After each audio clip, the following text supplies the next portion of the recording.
আমি আসলেই বাক্সময় মধ্যমপাড়া থেকে বলছিলাম। তো মধ্যমপাড়ার আমাদের এই যে পেছনে মিনিমাম 3 থেকে 4টা পরিবার, এর অপোজিটে আছে 3 থেকে 4টা পরিবার, এই সাইডেও আছে। অর্থাৎ এখানে যে জিনিসটা বেশি দরকার, আমাদের একটা টিউবওয়েল দরকার।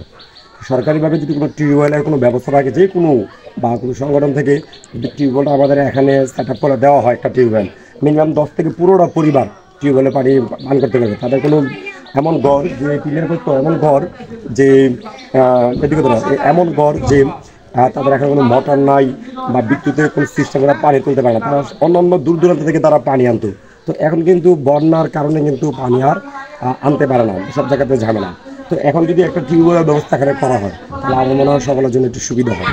আমি এখন আবেদন করবো যেন আমাদের বাক্সমূলে, বুড়িচং উপজেলার বাক্সমূলে মধ্যমপাড়ার, যেখানে 10 থেকে 15টা পরিবার চারদিক থেকে পানি আনতে হয়, একবার মিডল এই জায়গাটা যদি মনে হয় টিউবওয়েলটা স্থাপন করে দেওয়া হয়, তাহলে আশেপাশে 10 থেকে 15টা পরিবার যে পানিটা দূর থেকে আনতে হয়, এটা থেকে মোটামুটি তারা মুক্তি পাবে। আর ইদানিং কিন্তু বন্যার কারণে কিন্তু পানির যে অবস্থা একেবারে খারাপ। তো আমার আকুল আবেদন থাকবে যেন খুব দ্রুত এরকম একটা ব্যবস্থা নেওয়া হয়।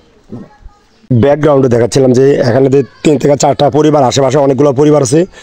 তারপর ওই যে বাড়িতে অনেকগুলো পরিবার আছে, সব মিলেঝিলে এইখানে যদি মিনিমাম 10 থেকে 15টা পরিবার কিন্তু আসলে দূর দূরান্ত থেকে পানি আনতে হয়। এবার এখানেও 4-5টা পরিবার, এখানেও 3 থেকে 4টা পরিবার। হ্যাঁ, আশেপাশে অনেকগুলো পরিবার আছে। তো এখানে যদি একটা কল স্থাপন করা হয়, পানি কিন্তু দূর দূরান্ত থেকে কিন্তু পানি আনা হয়। তো আমার মনে হয় যদি কলটা স্থাপন করে দেওয়া হয়, এখন তো আপনারা জানেন যে বন্যার কারণে দূর দূরান্ত থেকে মানুষ আর পানি আনতে পারে না, পানির অত সুব্যবস্থা নাই। তো খুব দ্রুত যদি একটা একটা নলকূপ এখানে স্থাপন করে দেওয়া হয় আমাদের বাক্সমূলে মধ্যমপাড়ায়, তাহলে মিনিমাম 10 থেকে 15টা পরিবার মোটামুটি যে পানির থেকে যে একটা চিন্তা, দূর দূরান্ত থেকে পানি আনতো, পানি আনার জন্য যে একটা কষ্ট করতে হতো, এটা এটা একটা দূর করা যাবে। তো সকলের কাছে আমার আকুল আবেদন থাকবে যত দ্রুত আমাদের জন্য একটা নলকূপের ব্যবস্থা করা। ধন্যবাদ।